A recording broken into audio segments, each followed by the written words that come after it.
प्यारे बच्चों, झारखंड में समान विद्यालयों में प्रत्येक मंथ को आपका मासिक परीक्षा होता था रेल प्रोजेक्ट के तहत।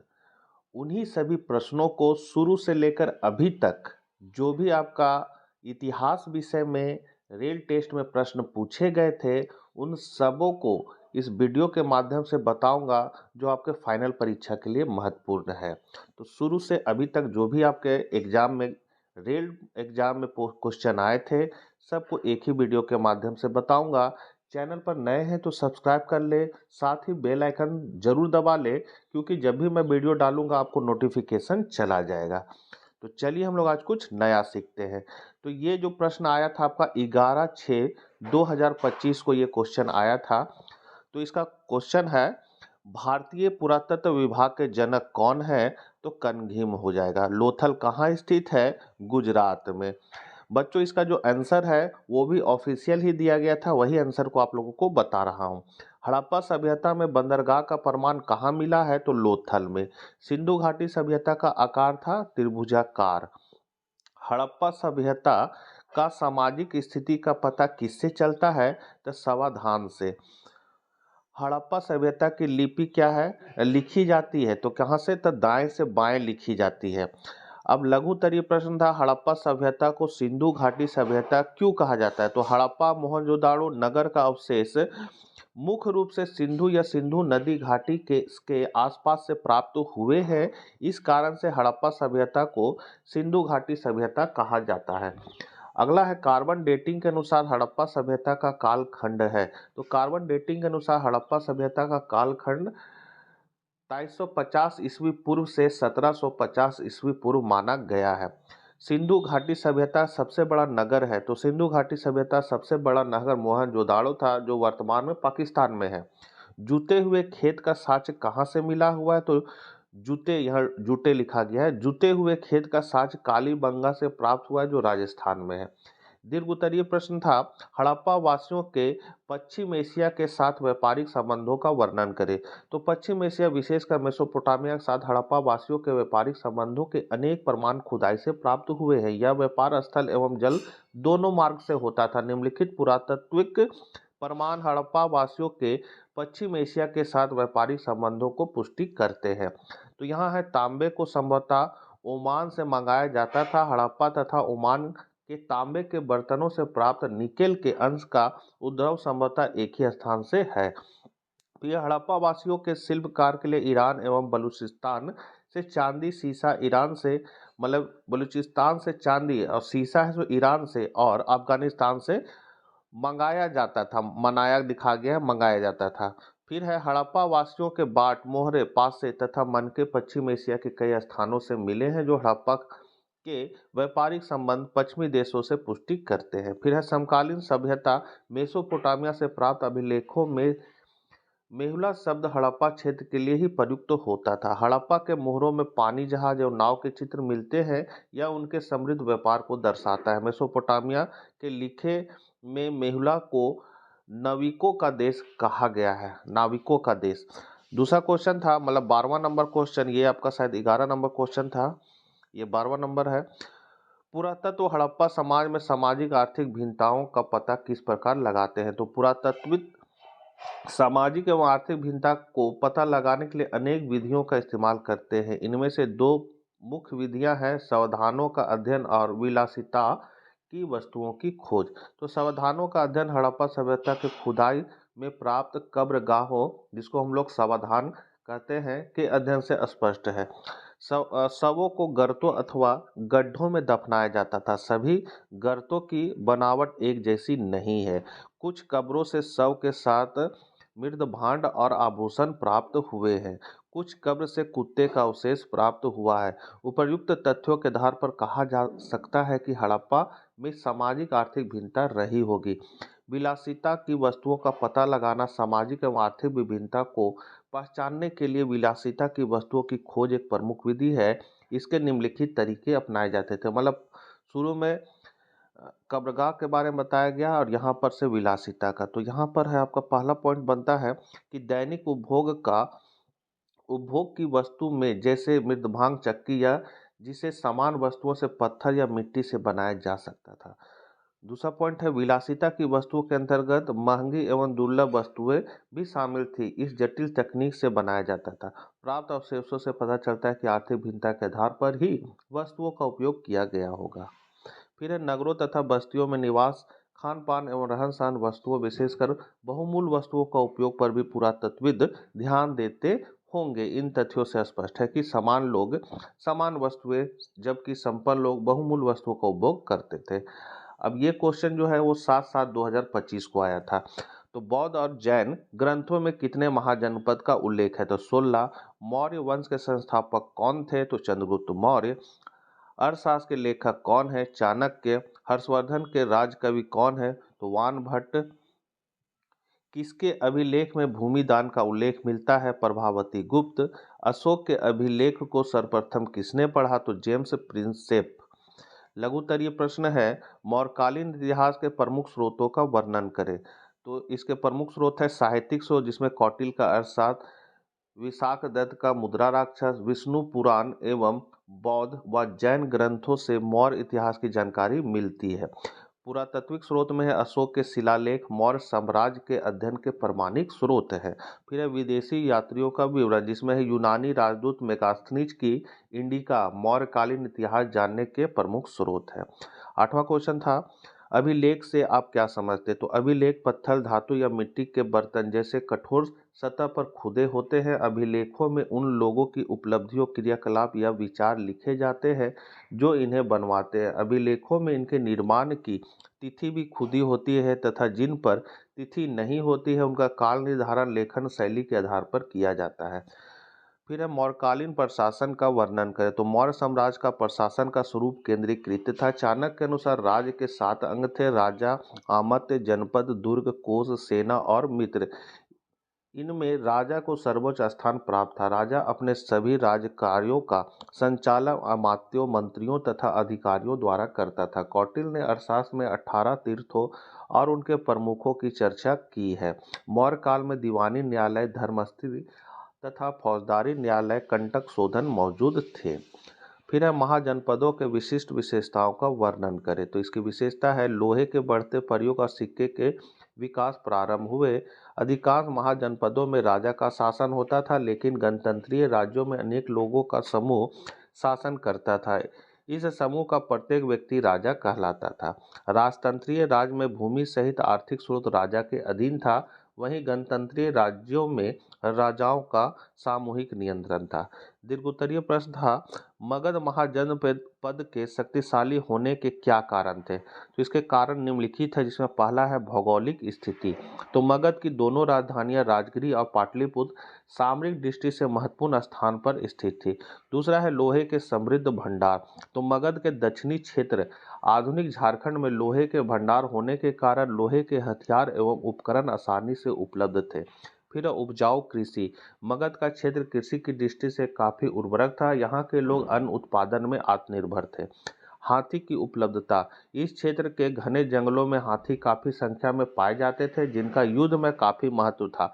हाथी से दलदल स्थान तथा दुर्गों को तोड़ने में काफी सहायता मिलती थी। योग शासक। तो मगध के आरंभिक शासक बिंबिसार, अजातशत्रु और महापद्मनंद आदि अत्यधिक योग एवं महत्वाकांक्षी थे। इनकी नीतियों ने मगध का विस्तार किया। 12 क्वेश्चन है अशोक का धर्म क्या है? इसके मुख्य विशेषताओं को लिखे। तो अशोक का धर्म एक सजग नैतिक सामाजिक आचार संहिता थी जिसमें अनेक आदर्श एवं आचार व्यवहार का समावेश था।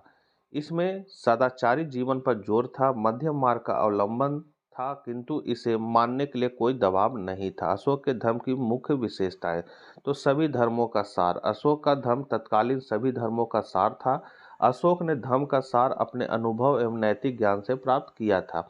अहिंसा पर जोर। तो अहिंसा धर्म का महत्वपूर्ण अंग था। अहिंसा का पालन करने के लिए प्रजा को प्रेरित किया गया। सद्गुणों पर जोर। विभिन्न धर्मों के सद्गुणों जैसे प्रेम, सहिष्णुता, श्रद्धा, अहिंसा आदि को स्वीकार करने की बात कही गई जबकि अवगुणों जैसे क्रोध, अहंकार, ईर्ष्या आदि का दमन करने की बात कही गई है। व्यवहारिक धर्म।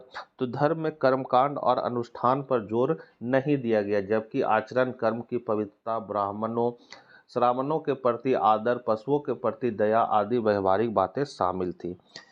फिर ये क्वेश्चन आया था 4/8/2025 का है ये। वरुण को आर्य किस प्रकृति तत्व का देवता मानते थे? आकाश। गंगा पुत्र किसे कहा जाता है? भीष्म को। वेदों की संख्या कितनी है? 4। ऋग्वेद में सूतों की संख्या कितनी है? 1028। महाभारत की रचना किसने की? वेद व्यास। उपदेशात्मक शब्द का अर्थ तात्पर्य क्या है? तो शिक्षा देना। लघुतरीय प्रश्न है, महाभारत में कितने प्रकार के विवाह का वर्णन है? उल्लेख करें। तो 8 प्रकार का विवाह है। आर्य विवाह, प्रजापति विवाह, ब्रह्म विवाह, देव विवाह, असुर विवाह, गंधर्व विवाह, राक्षस विवाह और पिशाच विवाह। पितृसत्तात्मक से आप क्या समझते हैं? तो पितृसत्तात्मक शब्द का अर्थ है कि एक ऐसी सामाजिक व्यवस्था जिसमें पुरुषों को महिलाओं की तुलना में अधिक शक्ति और विशेषाधिकार प्राप्त होते हैं। यह व्यवस्था सामाजिक संबंधों, मूल्यों, मानदंडों और व्यवहारों को प्रभावित करती है जो मुख्य रूप से पुरुषों द्वारा बनाए जाते हैं और पुरुषों के लिए विशेषाधिकार प्राप्त स्थिति को बढ़ावा देते हैं। श्रेणी किसे कहा जाता है? तो शिल्पियों और वर्णिकों के अपने अलग अलग संगठन थे जिन्हें श्रेणी कहा जाता है। संस्कृत में रचित 2 भारतीय महाकाव्यों का नाम लिखे। तो रामायण और महाभारत। हिंदू धर्म के 2 महाकाव्यों का वर्णन करें। तो हिंदू धर्म में 2 सबसे प्रमुख महाकाव्य रामायण और महाभारत है। पहली शताब्दी में ऋषि वाल्मीकि द्वारा लिखी गई रामायण भगवान विष्णु के अवतार राम की कहानी और राक्षस राजा रावण से अपनी पत्नी सीता को बचाने के लिए उनकी यात्रा की कहानी बताती है। यह महाकाव्य धर्म, कर्म और भक्ति के विषयों की खोज करता है। 1540 से 300 ईसा पूर्व के बीच ऋषि वेद व्यास द्वारा लिखित महाभारत एक जटिल महाकाव्य है जो 2 परिवारों पांडवों और कौरवों के बीच संघर्ष के इर्द गिर्द घूमता है। इसमें भगवान गीता भी शामिल है जो एक पवित्र ग्रंथ है जो कर्तव्य, कर्म और भक्ति पर दार्शनिक प्रवचन प्रस्तुत करता है। महाभारत को अब तक लिखे गए सबसे लंबे महाकाव्यों में से एक माना जाता है। 12 स्पष्ट करें कि विशिष्ट परिवारों में पितृवंशिकता क्यों महत्वपूर्ण रही होगी? तो विशिष्ट परिवारों में पितृवंशिकता कई कारणों से महत्वपूर्ण रही है। यह परिवार की आर्थिक स्थिरता, सामाजिक पहचान और प्रतिष्ठा तथा परंपराओं और सांस्कृतिक मूल्यों के संरक्षण को सुनिश्चित करता है। पितृवंशिकता के माध्यम से संपत्ति, संसाधन और अधिकार पिता से पुत्र तक हस्तांतरित होते हैं जिससे परिवार की स्थिति मजबूत होती है। प्रमुख कारण है वंश की निरंतरता, आर्थिक स्थिरता, सामाजिक पहचान, परंपराओं का संरक्षण और उत्तराधिकार। 6/10/2025 को ये क्वेश्चन आया था। पहाड़िया एवं संथाल निम्नलिखित किस पहाड़ी पर रहते थे? तो राजमहल की पहाड़ी हो जाएगा। प्रथम स्वतंत्रता संघर्ष किस दिन प्रारंभ हुआ? तो 10 मई 1857। लखनऊ में विद्रोहियों का नेता कौन था? बेगम हजरत महल। 1857 के सिपाही विद्रोह के दौरान गवर्नर जनरल कौन था? तो लॉर्ड कैनिंग। डीकू कौन थे? तो साहूकार। अस्थायी बंदोबस्त कब लागू हुआ? 1793। अस्थायी बंदोबस्त के लागू होने के पीछे क्या विचार था? तो भू राजस्व में एक निश्चित आय प्राप्त करना। सूर्यास्त कानून क्या थे? तो 1793 के अस्थायी बंदोबस्त अधिनियम का एक प्रावधान जिसे सूर्यास्त खंड भी कहा जाता है। इस खंड के अनुसार जमींदारों को सूर्यास्त से पहले औपनिवेशिक सरकार को निश्चित राजस्व का भुगतान करना अनिवार्य था। ऐसा न करने पर उनकी जमीन और उनके अधिकार जब्त कर लिए जाते थे। फिर डेक्कन में विद्रोह को नियंत्रित करने के लिए ब्रिटिश द्वारा क्या कदम उठाए गए? तो ब्रिटिश सरकार ने 1877 में दक्कन दंगा आयोग की स्थापना की और 1879 में दक्कन कृषक राहत अधिनियम बनाया। कानपुर एवं झांसी में 1857 के विद्रोह का नेतृत्वकर्ता कौन थे? तो नाना साहेब और रानी लक्ष्मीबाई। 1857 की क्रांति के बाद भारतीय शहरों में हुए किन्हीं 3 बदलाव के बारे में बताएं। तो भारतीय संस्कृति का सम्मान, हड़प नीति का उन्मूलन, कंपनी शासन का अंत और सत्ता का हस्तांतरण। भारतीय मामलों के प्रबंध के लिए एक राज सचिव नियुक्त किया गया। गवर्नर जनरल के स्थान पर वायसराय का नया पद स्थापित किया गया। भारतीय सामाजिक रीति रिवाजों और आचार व्यवहार में हस्तक्षेप न करने का निर्णय लिया गया। लॉर्ड डलहौजी की हड़प नीति ने किस तरह से अवध के लोगों में असंतोष पैदा किया?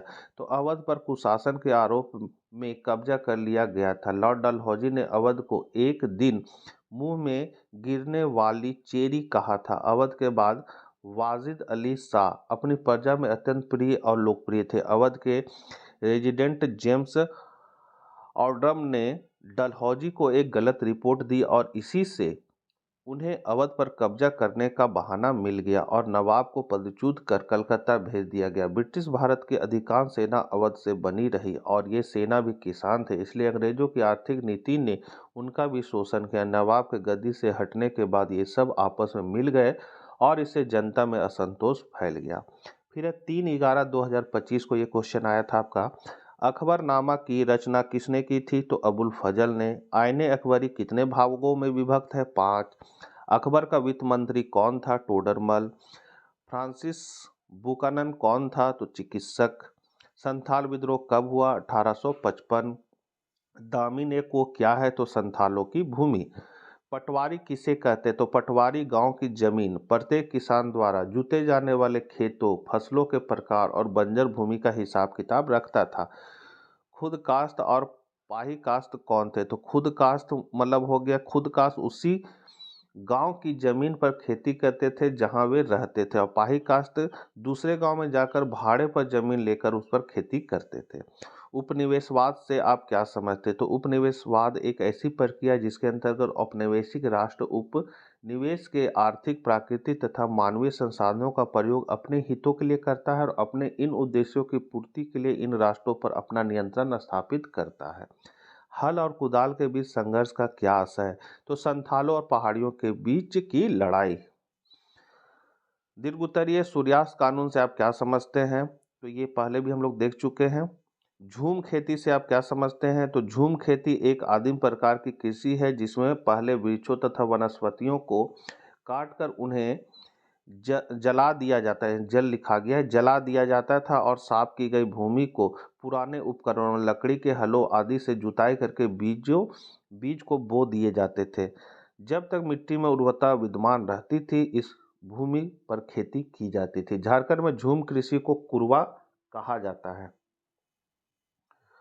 तो ये सभी जो प्रश्न है आपका रेल प्रोजेक्ट के तहत आप लोग का मंथली टेस्ट लिया गया था। इसको एक नज़र जरूर देख लीजिएगा क्योंकि ये ऑफिशियल ये सब क्वेश्चन तैयार किया गया था, आपके लिए परीक्षा उपयोगी है। फाइनल परीक्षा के लिए मिलते हैं हम लोग नेक्स्ट विषय के साथ नेक्स्ट वीडियो में। जय हिंद, जय भारत।